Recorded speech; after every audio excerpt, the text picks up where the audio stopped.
ఓ పెద్ద పెద్ద ఉరుములు.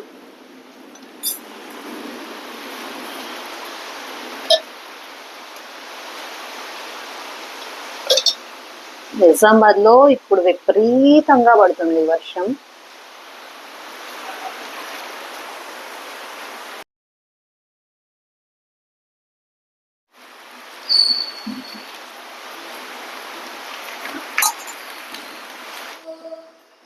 రా బనానా తీసుకొని ఫస్ట్ ఇలా పీల్ చేసుకోవాలి. ఇలా అన్నిటినీ పీల్ చేసేసుకొని వాటర్లో ఉప్పేసి వేయాలన్నమాట, ఎందుకంటే కలర్ వస్తాయి. ముందుగా హండి స్టవ్ పైన పెట్టి ఒక 4 టేబుల్ స్పూన్స్ ఆయిల్ వేసి నూనె వేడి చేశాను. ఇప్పుడు నూనె వేడి అయిపోయింది. దీంట్లో సన్నగా తరిగిన ఉల్లిపాయ ముక్కలు, ఒక పెద్ద సైజు ఉల్లిపాయ తీసుకున్నాను. ఉల్లిపాయ ముక్కల్ని మంచిగా వేయించాలి ఆయిల్లో. ఉల్లిపాయ కాస్త వేగాక కొంచెం మెంతి కూర సన్నగా తరిగి ఫ్రై చేసుకోవాలి. ఈ మెంతి కూర ఫ్రై అయ్యే లోపల అరటికాయ ముక్కల్ని కట్ చేసుకొని పెట్టుకోవాలి. ఇప్పుడు ఇందులో ఒక స్పూన్ జింజర్ గార్లిక్ పేస్ట్, అల్లం వెల్లుల్లి పేస్ట్ వేసి ఫ్రై చేయాలి. మెంతి కూర ఫ్రై అయ్యి మంచి స్మెల్ వదులుతున్న సమయంలో ఒక హాఫ్ స్పూన్ హల్దీ, పసుపు వేసేయాలి. పసుపు వేసిన వెంటనే అరటికాయ ముక్కల్ని వేసేసుకోవాలి. ముందుగానే కట్ చేసి పెడితే మనం ఉప్పు నీళ్ళలో వేయాలి.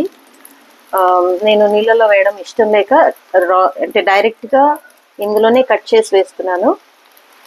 ఇది కుర్మా కాబట్టి నేను ముక్కల్ని పెద్ద పెద్ద కట్ చేస్తున్నాను. నేనైతే ఈ సైజులో కట్ చేస్తున్నాను కుర్మా కాబట్టి.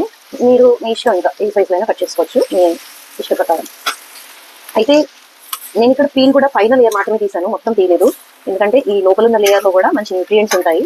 వాటిని పంపించడం అంటే వాటిని వదలడం ఇష్టం లేక పైన ఉన్న లేయర్ మాత్రమే తీసాను. మీకు ఇష్టం లేకపోతే కనుక మొత్తం తొక్క మొత్తం తీసేయచ్చు.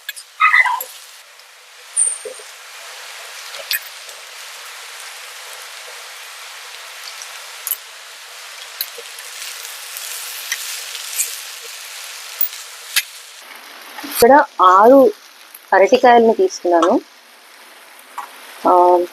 వీటిని మంచిగా ఇప్పుడు ఈ ఆయిల్లో ఫ్రై చేసుకోవాలి కాసేపు.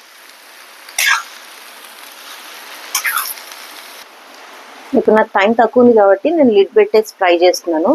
అయితే ఈ బనానాని పీల్ చేసినప్పుడు కట్ చేసే కంటే ముందు, పీల్ చేసే కంటే ముందు చేతికి కొంచెం ఆయిల్ రాసుకొని చేస్తే ఇలా మరకలు అవ్వవు అనమాట. చూసారా, ఇక్కడ ఇలా రంగు వచ్చేసినాయి ఫింగర్స్.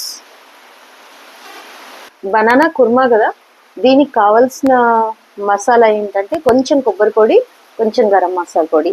సో ఇప్పుడు నేను ఈ ఫ్రై అయ్యే లోపల కొబ్బరి ముక్కల్ని వేయించుకొని దాంట్లో ఒక 6 లవంగాలు, ఒక చిటికెడు సాజీరా, 1 ఇంచ్ సిన్నమన్ చెక్క అండ్ ఇలాచీ 2, ఇవన్నిటిని పౌడర్ చేసుకొని పెట్టుకోవాలి. ఈ ముక్కల్ని అప్పుడప్పుడు కలుపుతూ ఉండాలి. ఇప్పుడు దీంట్లో 3 స్పూన్ల కారము,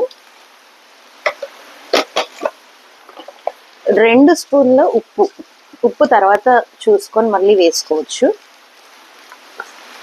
ఇప్పుడు ఉప్పు కారాలు వేసి వీటిని మంచిగా మిక్స్ చేసుకోవాలి. ముక్కలన్నిటికీ ఉప్పు కారాలు పట్టాలి.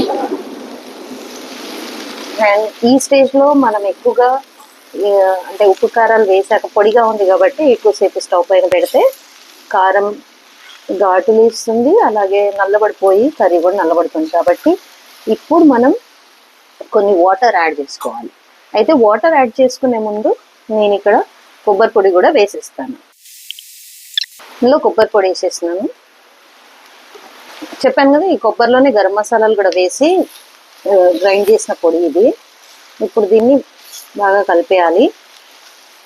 మనం ఆలూ కుర్మా చేస్తాం కదా, ఆలూ కుర్మా లాగే సేమ్ ప్రాసెస్. ఇప్పుడు ఈ కొబ్బరి పొడి వేసాక 1 నిమిషం తర్వాత 1 గ్లాస్ వాటర్ పోస్తున్నాను నేను దీంట్లో.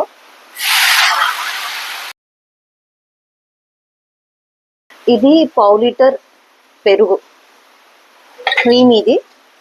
ఇప్పుడు నేను దీంట్లో ఇంకా కొన్ని ఇక్కడ వరకు వాటర్ పోసేసి దీంట్లో మిక్స్ చేసేస్తాను. ఓ పెద్ద పెద్ద ఉరుములు.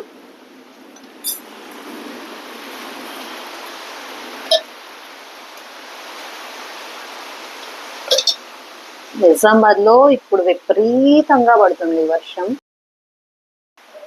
కొంచెం ధనియా పౌడర్ వేద్దాం, కొంచెం అంటే జస్ట్ పావు స్పూన్ మాత్రమే. ఇది ఆప్షనల్, మీకు ఓకే అయితే మీరు వేసుకోండి, లేదంటే లేదు.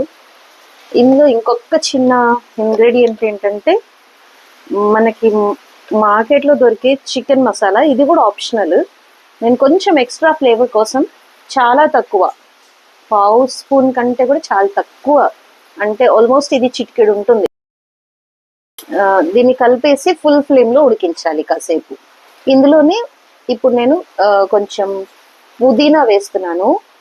జనరల్గా పుదీనా కుర్మాస్లో అండ్ చికెన్ కర్రీస్లో పుదీనా సో కొంచెం వేస్తున్నాను నేను పుదీనా ఇక్కడ. మీకు పుదీనా ఫ్లేవర్ ఇష్టం లేకపోతే మీరు స్కిప్ చేయొచ్చు. ఏదైనా సరే మీరు ఉప్పు కారాలు కానీ మసాలాలు కానీ ఇందులో మనం కాజు పేస్ట్ అలాంటివి కూడా వేసుకోవచ్చు. అప్పుడు ఇది జాక్ ఫ్రూట్ సీడ్స్ పేస్ట్ కూడా చాలా బాగుంటుంది. ఇందులో కొంచెం జాజికాయ అవి కూడా వేస్తే డిఫరెంట్గా ఉంటుంది. బట్ ఈరోజు నేను అవన్నీ వాడట్లేదు, ఇది జస్ట్ నార్మల్ కుర్మా. ఇప్పుడు అన్ని ఇంగ్రీడియంట్స్ వచ్చేసినాయి. ఉప్పు కారాలు చూసుకొని ఒకవేళ యాడ్ చేయాల్సి ఉంటే ఈ స్టేజ్లో యాడ్ చేసేసి లిడ్ పెట్టేసేసి ఫుల్ ఫ్లేమ్లో ఒక 3 minutes కుక్ చేయాలి. 3 minutes తర్వాత దీని పరిస్థితి ఇది. ఈ తొక్క మొత్తం తీసేస్తే టెక్స్చర్ చాలా బాగుంటుంది, అన్ని ఇట్లా తెల్లగా కనబడుతుంటాయి అన్నమాట గ్రేవీలో. ఇప్పుడు మనం తొక్కతో పాటు వేసాం కాబట్టి ముక్కలు నల్లగా అంటే ఇట్లా కలర్ వచ్చేసినాయి అన్నమాట.